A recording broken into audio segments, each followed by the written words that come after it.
13절로부터 17절에 있는 말씀입니다.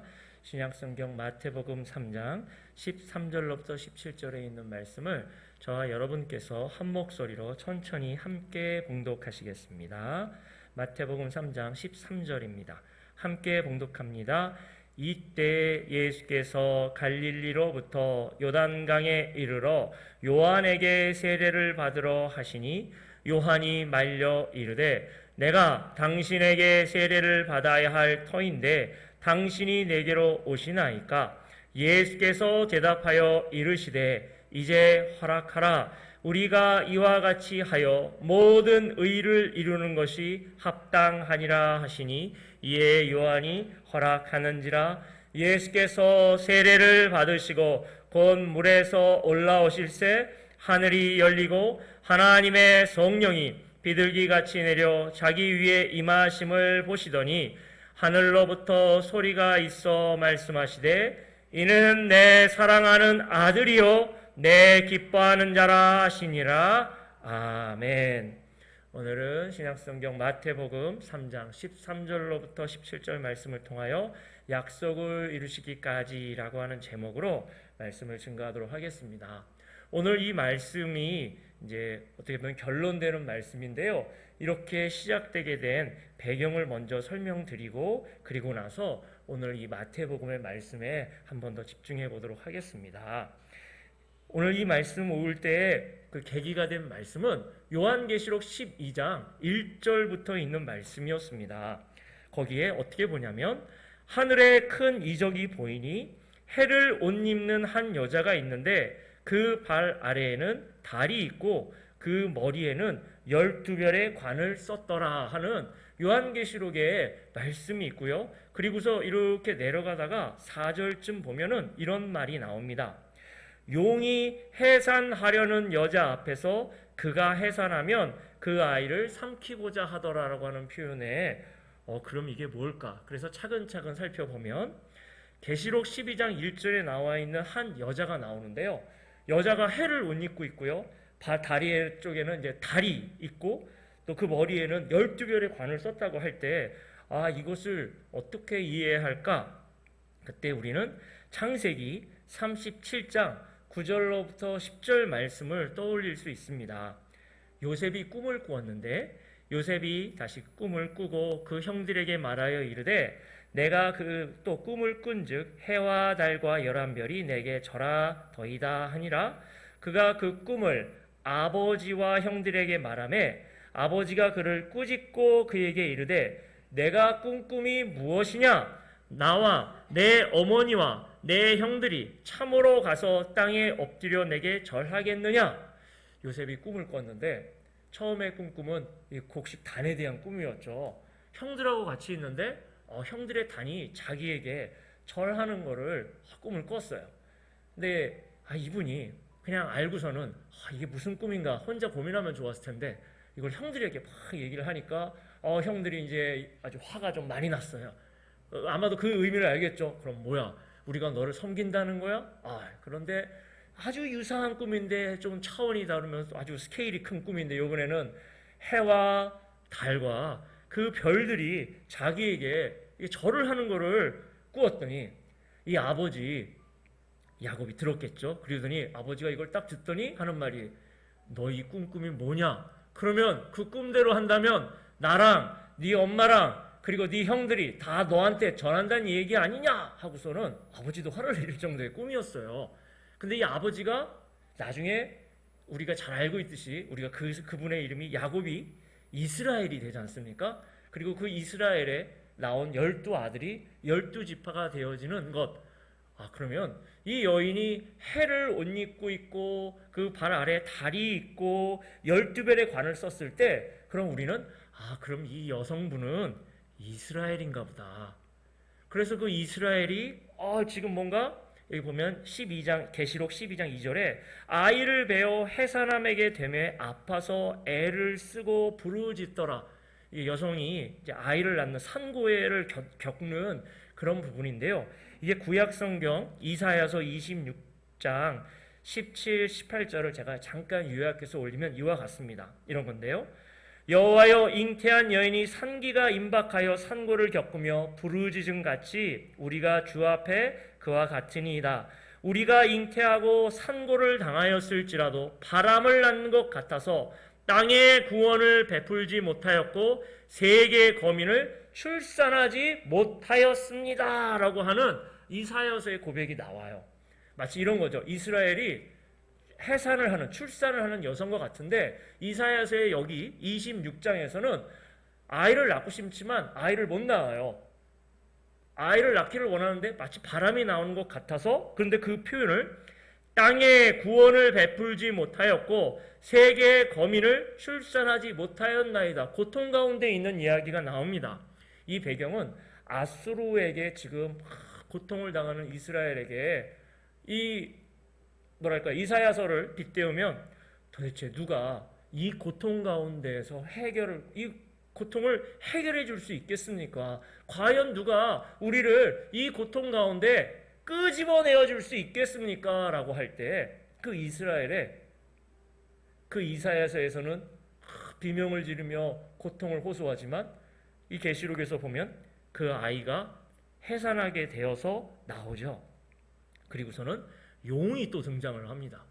용 얘기는 잠깐 나중에 있다 하고요. 아무튼 4절에 보시면 용이 해산하려는 여자 앞에서 그가 해산하면 그 아이를 삼키고자 하더니 여자가 아들을 낳으니 이는 장차 철장으로 만국을 다스릴 남자라. 이러니까 명확해지기 시작해요. 왜냐하면 지금 철장으로 다스릴 남자, 그러니까 이건 시편 2편 9절 7절부터 9절인데 이런 얘기입니다. 내가 철장으로 그들을 깨트리며 질그릇같이 부수리라 하시도다. 우리가 이 시편 2편을 가만히 보면은 이게 읽을 때는 분명히 이거 왕정시대 같은데, 그러다가 읽으면 이거 예수님 아니야? 그럼 오늘 이스라엘의 한 여인이라면 그 이스라엘에 낳은 그 아이는 예수님이라는 이야기가 되어요. 그리고 정말 아니나 다를까? 요한계시록 12장 5절 보면 만국을 다스릴 남자라 그 아이를 하나님 앞과 그 보좌 앞으로 올려가더라. 그 이야기가 이렇게 딱 줄인 것 같아요. 예수님이 이 땅에 오셨고 우리의 모든 죄를 짊어지시고 십자가를 지셨고 죽으셨고 3일 만에 다시 사셨고 부활하셨고 하나님께로 올라가는 승천의 얘기까지가 쫙 나오는데, 그러면 궁금한 게 있는 거예요. 도대체 이 용은 뭐고?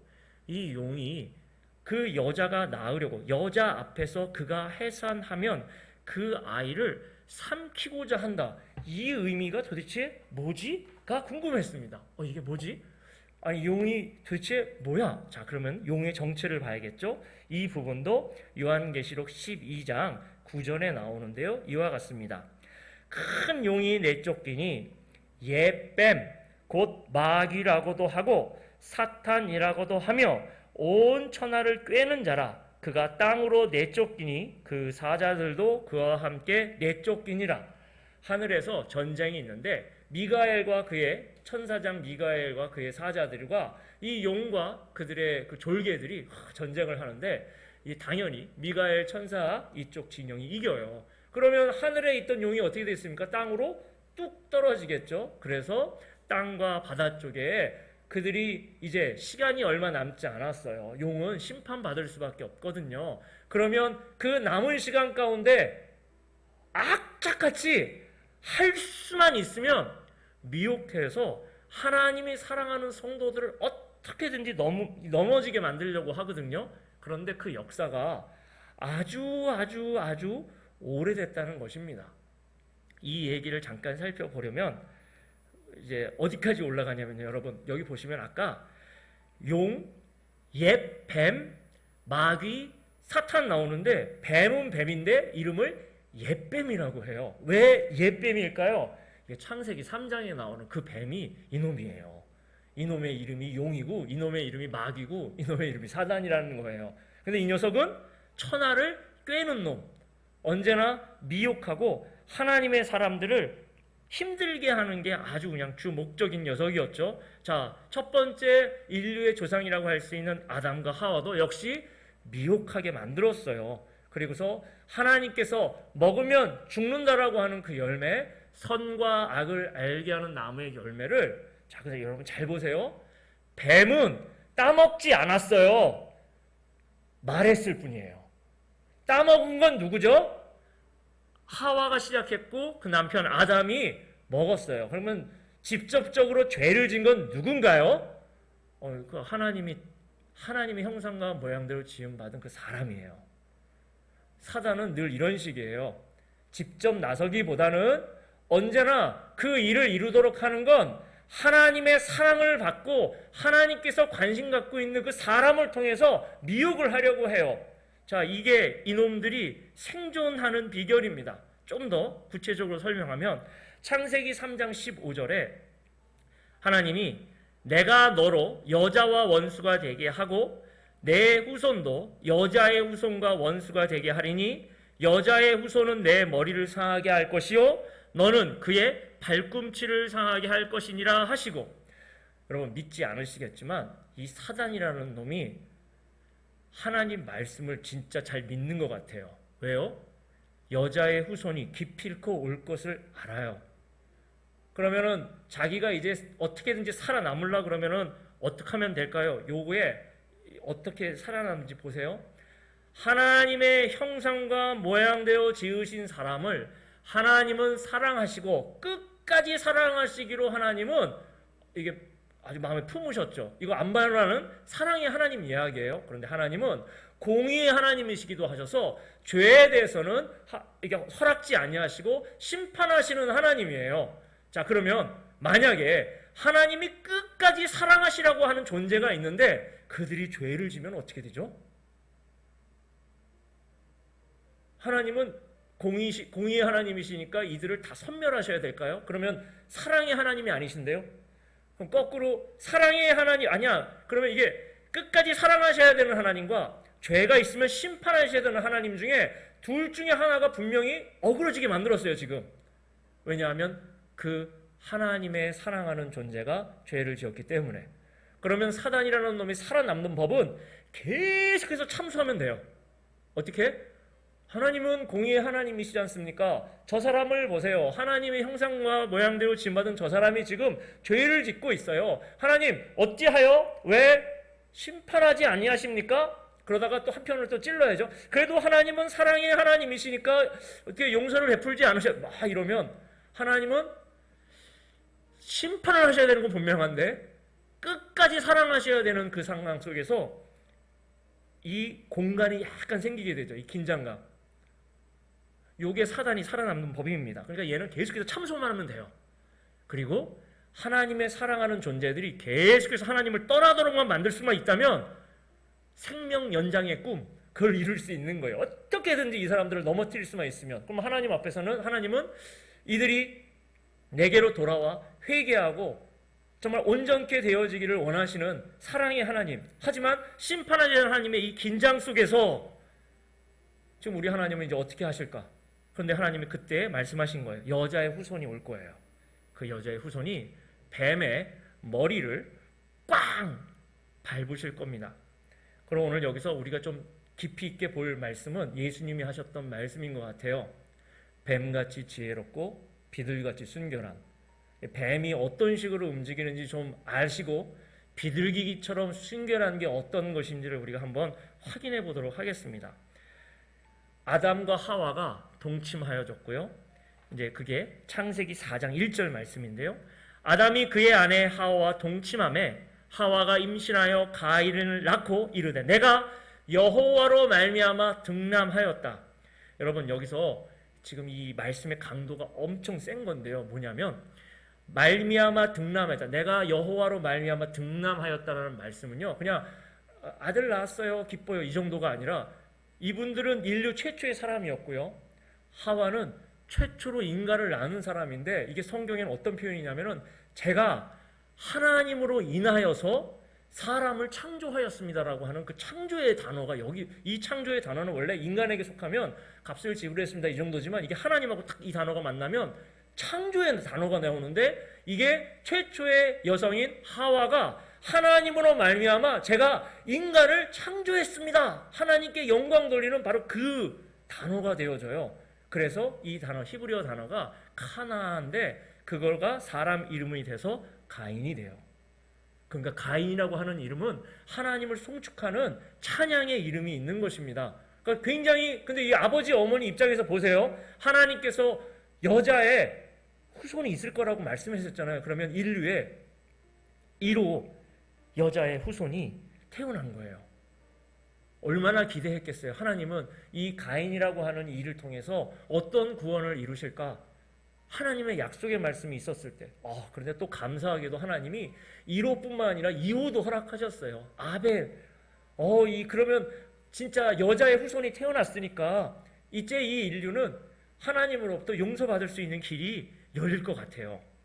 그런데 여러분 잘 아시는 대로 성경을 읽다 보면은 갑자기 이 두 형제가 하나님 앞에 제사를 드리는 중에 하나님이 아벨의 제사는 받으셨지만 가인의 제사를 받지 않았어요.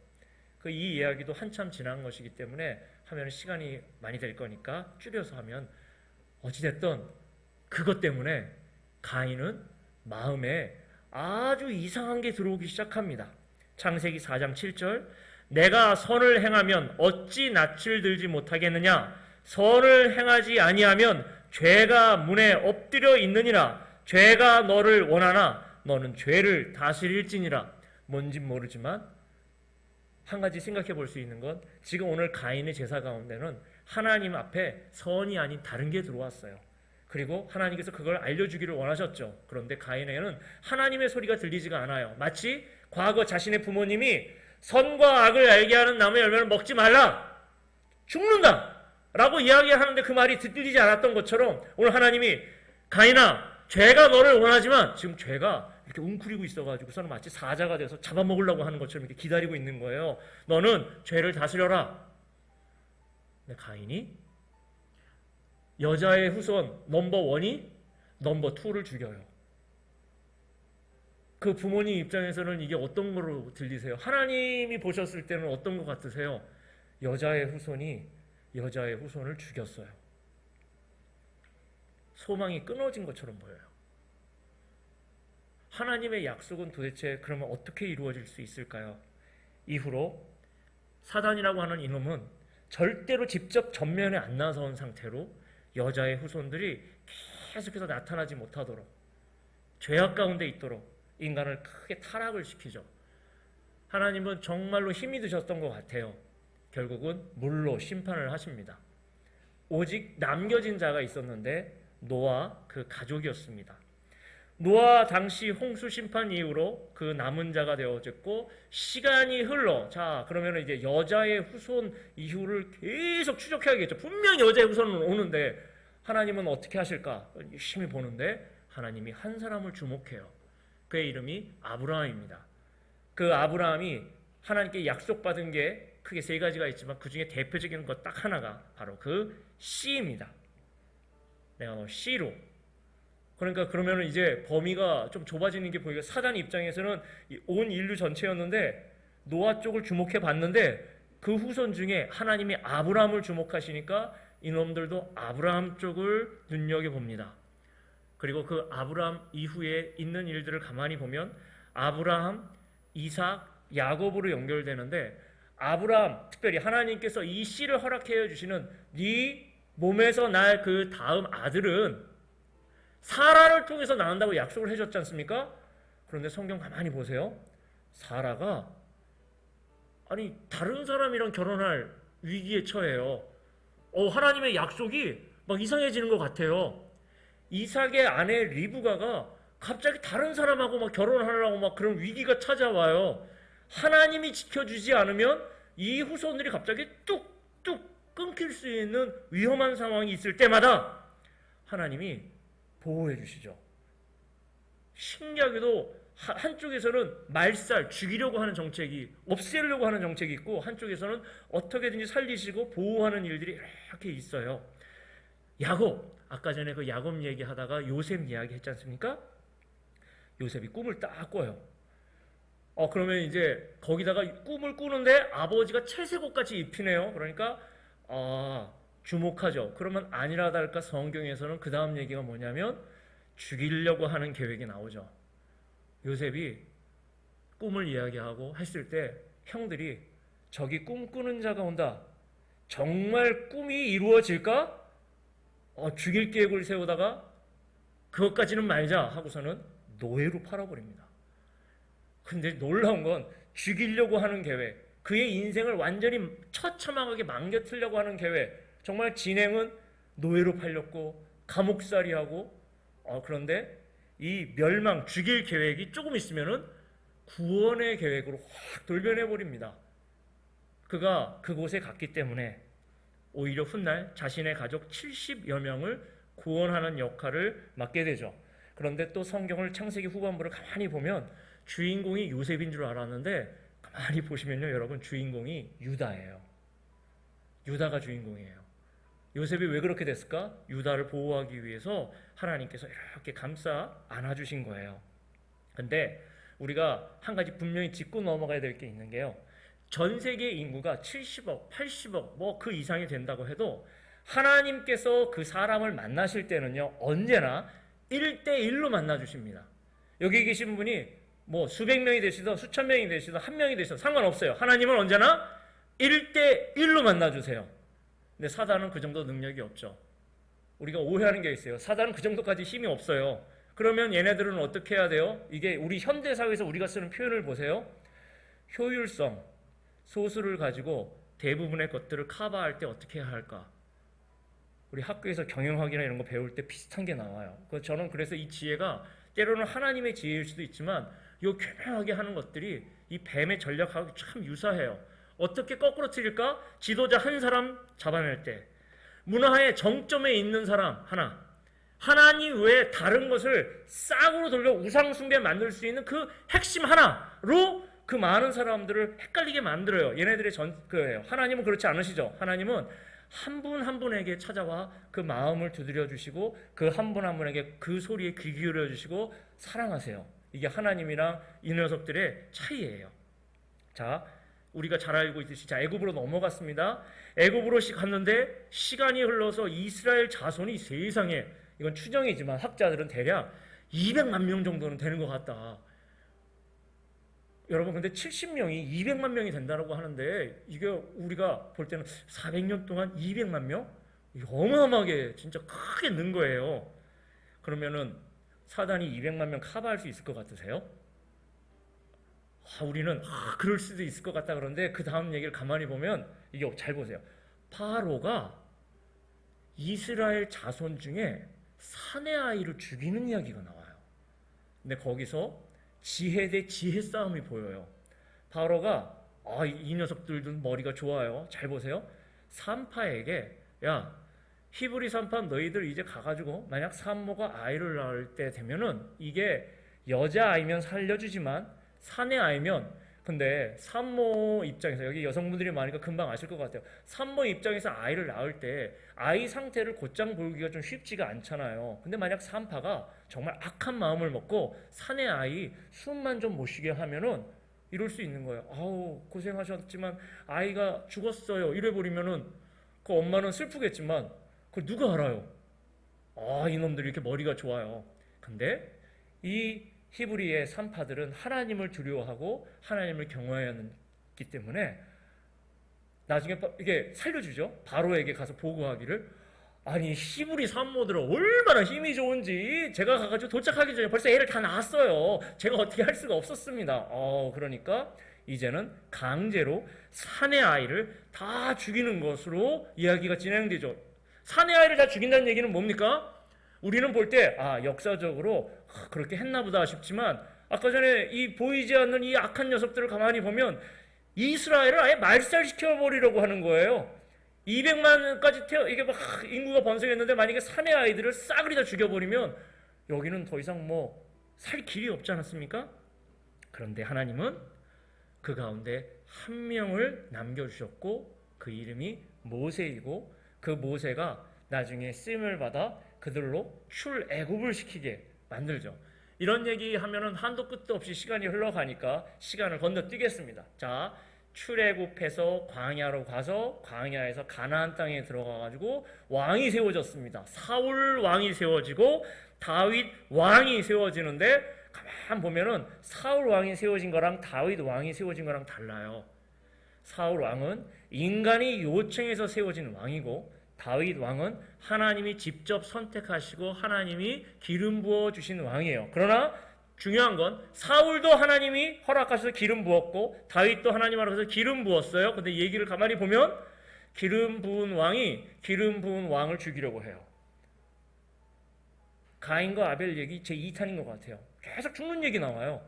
그러다가 하나님이 다윗에게 허락하시는 약속이 있습니다.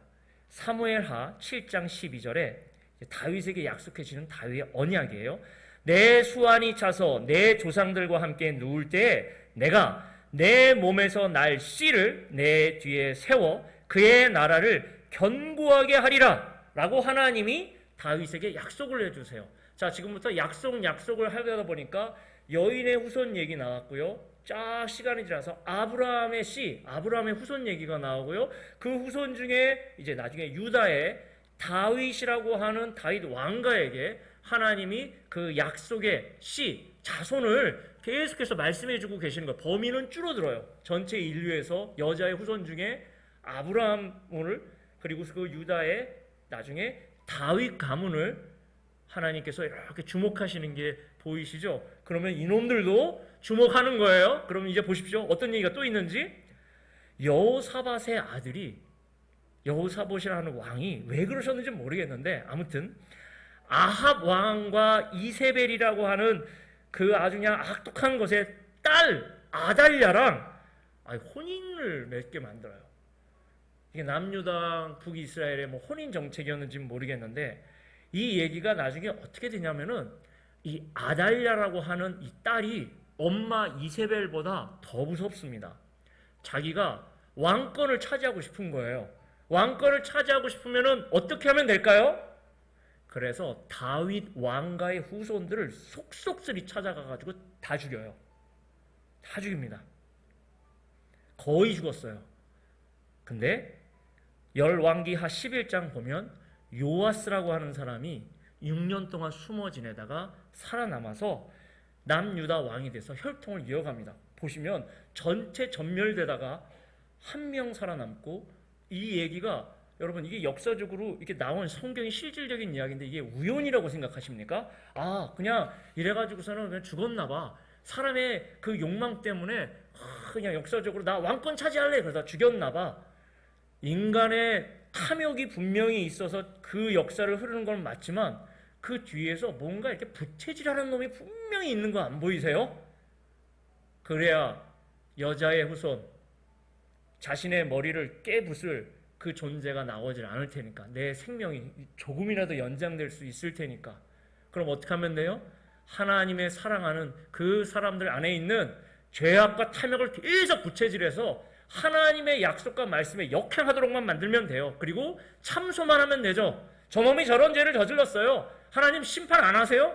하나님은 그때마다 길이 참으시고 기다리시고 그들을 부르시고 용서하기를 원하시는 바로 그 긴장으로 계속해서 나갑니다.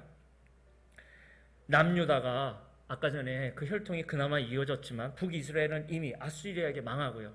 남유다마저 이제 타락해서 하나님을 떠나고 결국 바벨론, 메데, 바사, 포로로 이렇게 쫙 포로기로 쫙 끌려가게 됩니다. 근데 그 포로 가운데 우리가 잘 알고 있는 에스더서를 보면 이상한 일이 하나가 벌어져요. 처음에는 모르드게라고 하는 사람과 아각 사람 하만이라고 하는 이들이 무슨 왕궁에서 갈등 관계가 있나 싶었는데 이게 처음에는 갈등 관계인가? 서로 미워하나? 가만히 보는데 그 이후에 진행되는 일을 보면 갑자기 이스라엘 민족 전체를 말살하도록 하는 얘기가 나와요. 다 죽이는 거예요. 아니 왜 뜬금없이 갈등이면 서로 화해하거나 아니면은 치고받고 싸우거나 뭐 둘 중에 그걸 처리할 것이지. 근데 그 이야기가 아니라 그 이면 뒤에 있는 이것은 사울 왕이 아말렉을 섬멸하지 못한 하나님의 심판을 순종하지 못한 이야기가 연결되어졌고요. 아말렉의 왕족의 이름이 아각인데 그때 아각 사람 하나가 살아남아서 지금 그 이후에 하나님의 민족을 말살하려는 계획. 그때 하나님이 에스더를 사용하셔서 죽으면 죽으리다의 그 기도와 그 이스라엘 백성의 기도를 들으시고 이스라엘을 지켜주셨죠. 자, 이 얘기가 쭉 더 흘러가 로마 시대까지 왔습니다. 동방에서 박사들이 이렇게 쫙 찾아왔어요. 근데 자신들이 별을 관측했는데 이 별은 일반 별이 아니야. 왕을 뜻하는 놀라운 별이에요. 그러니까 어디를 찾아갔을까요? 왕궁을 찾아갔죠. 그리고서는 찾았을 거예요. 왕으로 태어나신 분을 저희가 지금까지 기다려왔고 뵙기 위해서 왔습니다. 어디 계실까요? 그런데 이 왕궁에서는 아이가 태어난 적이 없거든요. 그런데 거기 있는 서기관들은 또 알아요. 야, 메시아가 태어나면 어디 태어나지? 미가서에 보면은 거기 베들레헴이라고 기록되어 있습니다. 또 알아요, 이 친구들은. 근데 가서 경배는 안 하죠. 그리고서는 박사들한테 그 때를 자세히 물어보고서는 베들레헴 인근 주변에 아마 범위가 엄청 넓었을 것 같아요. 그리고 나이도 2살 이하의 어린이들을 싸그리 다 죽입니다. 여러분, 이게 우연이라고 생각하세요? 계속해서 다 죽이는 얘기가 나오죠. 이거 애굽 시절에 그 죽이는 얘기 아닙니까? 여자의 후손 아브라함 씨, 다윗의 씨, 그 남은 자, 그리고서는 여러분 이게 쭉 흘러서 오늘 본문인 마태복음 3장 16, 17절까지 흘러왔어요. 지금 이제부터는 이제 강도가 좀 잘 비교해 보세요, 여러분. 하나님은 창조주 하나님이세요. 그런데 하나님이 시간도 만드신 하나님이기 때문에 하나님한테는 정말 성경의 표현대로 하루가 천년 같고 천년이 하루 같죠. 그러니까 시간을 초월하시는 하나님이신데 인간을 사랑하셨기에 이 땅에 오셨고 그 시간 가운데로 하나님이 허락을 하세요. 하나님이 그 긴 시간 사랑의 하나님으로 사단의 참소와 인간의 부패와 그 죄악들을 기다리셨고 참으셨고 소망이 늘 끊어진 것처럼 보일 때마다 그래도 기다리시고 손 내미시고 그리고 마침내 오늘 성자 예수님이 청년이 되어 세례 요한 앞 그 세례하는 곳 가운데에 서셨어요. 세례 요한은 아니 제가 세례를 받아야 할 터인데 어찌하여 저에게 세례를 하라고 하십니까? 아니 우리가 합하여 하나님의 뜻을 이루는 게 옳아요. 알겠습니다. 그때 우리 예수님이 세례를 받으시고 자, 표현을 보면 세례를 받는다는 얘기가 물속에 풍덩 들어가시는 거거든요. 그리고 확 뜨시니까 물이 갈라지는 상황에 하늘이 열리고 하늘도 갈라지고 있어요. 하나님의 성령이 비둘기같이 내려 성령 하나님이 함께 하시고요. 하늘로부터 성부 하나님의 소리가 있어 이는 내 사랑하는 아들이요 내 기뻐하는 자라. 우리 하나님이 끝까지 견디시고 참으셔서 사랑의 하나님의 그 구원의 길을 그 약속을 여자의 후손을 아브라함의 씨를 다윗의 자손이신 그 이스라엘의 남은 자이신 예수님을 오늘 이 시간 그 땅에서 만나 주십니다. 언제나 만나셨지만 오늘 이 순간만큼 특별하죠. 말씀이 육신이 되어 우리 가운데 오신 참 사람이시오 참 하나이신 예수님이 드디어 본격적으로 그 십자가의 공생의 길을 시작하기 위해서 세례를 받으신 그날 성령 하나님께서도 성부 하나님께서도 이 시간 같이 함께 하세요. 자, 마지막 사단의 결단이 뭐였냐면 이런 거겠죠. 이 사람이 정말 하나님의 것으로 사람들이 받아들이게 되면 위험천만하다.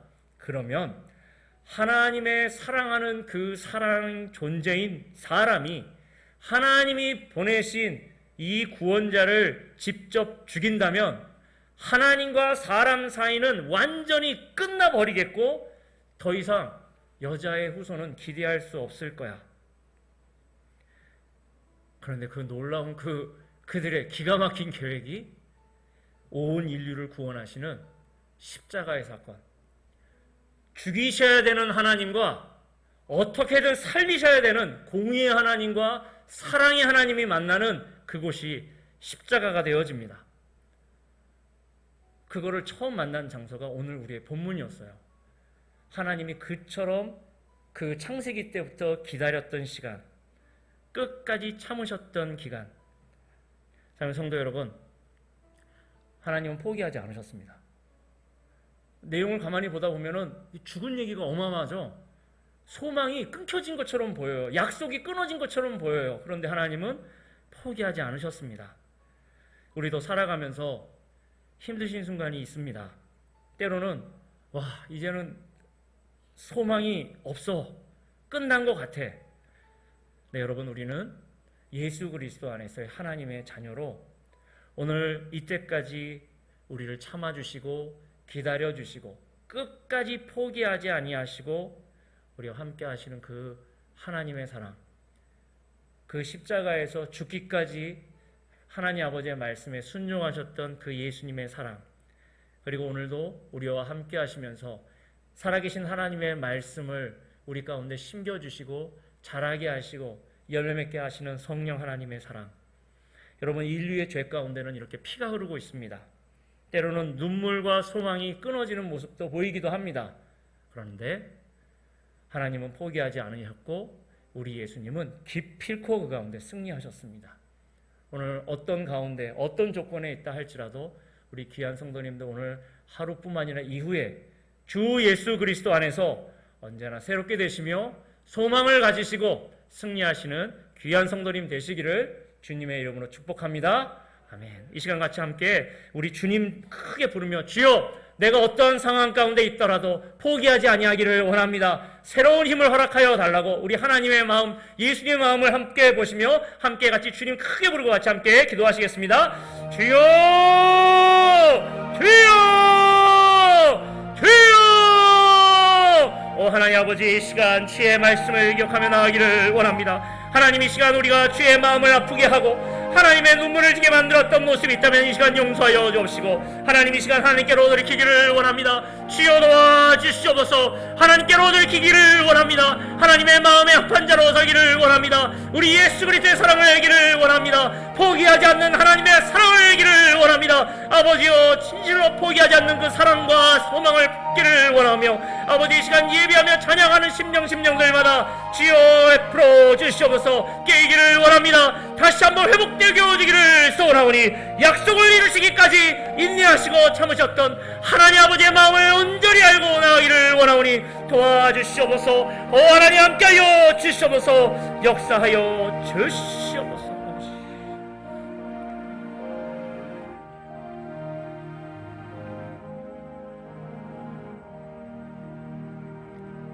하나님 아버지, 말씀을 증거하였습니다. 행여라도 인간의 것이 섞였다면 용서하여 주시고 오늘 우리 귀한 성도님들 심령마다 하나님의 말씀을 심어주시고 자라게 하시고 열매 맺게 하여 주시옵소서. 끝까지 포기하지 아니하시고 참으시고 인내하시고 기다려주시고 사랑해 주셨던 우리 하나님의 마음을 알기를 원합니다. 함께 기억하며 주 예수 그리스도 안에서 아버지 그 십자가의 능력, 그 사랑을 알아 승리하기를 원합니다. 때로는 우리가 포기하고 싶고 그 절망 가운데 소망이 끊겨진 것 같은 상황이 있다 할지라도 주여 오늘 이 시간 새 마음을 허락하여 주시옵소서. 새 소망을 허락하여 주시옵소서. 하나님의 사랑을 온전히 알기를 원하오니 역사하여 주시옵소서. 기도의 끈이 끊겨진 성도가 계시다면 기도가 다시 물붙게 하여 주옵시고 예배가 다시 살아나게 하여 주옵시고 전도가 다시 힘있게 하여 주옵시고 주여 그 입술 가운데 새 힘을 불어넣어 주시옵소서. 기도의 무릎을 강력하게 세워 주시옵소서. 이 공동체가 주 앞에 온전히 하기를 소원하오니 역사하여 주시옵소서. 모든 말씀 예수님 이름으로 기도합니다. 아멘. 시간 주님 가르쳐 주신 기도로 마치도록 하겠습니다. 하늘에 계신 우리 아버지여, 이름이 거룩히 여김을 받으시오며 나라가 임하옵시며 뜻이 하늘에서 이루어진 것 같이 땅에서도 이루어지이다. 오늘날 우리에게 일용할 양식을 주옵시고 우리가 우리에게 죄 지은 자를 사하여 준 것 같이 우리 죄를 사하여 주옵시고 우리를 시험에 들게 하지 마옵시고 다만 악에서 구하옵소서. 대개 나라와 권세와 영광이 아버지께